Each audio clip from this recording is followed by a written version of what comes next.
Kodakara government LP സ്കൂളിൽ മോഷണം. സ്കൂളിന്റെ അടുക്കളയിൽ നിന്നും 2 ഗ്യാസ് സിലിണ്ടറുകൾ മോഷ്ടിച്ചു. സ്കൂളിന്റെ അടുക്കളയുടെ പരിസരങ്ങളിൽ മുളകുപൊടി വാരി വിതറിയ നിലയിലാണ്. ഷെഡിൽ പാർക്ക് ചെയ്തിരുന്ന സ്കൂൾ ബസിന്റെ 3 ടയറുകളും പഞ്ചറാക്കിയ നിലയിലും. ചൊവ്വാഴ്ച രാത്രിയിലാണ് സംഭവം.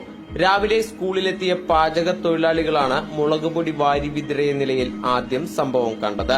ഉടനെ അധികൃതരെ വിവരമറിയിക്കുകയായിരുന്നു. കൊടകര പോലീസും തൃശൂർ റൂറലിലെ ഡോഗ് സ്ക്വാഡിലെ സ്റ്റെല്ലയും സ്ഥലത്തെത്തി അന്വേഷണം ആരംഭിച്ചു.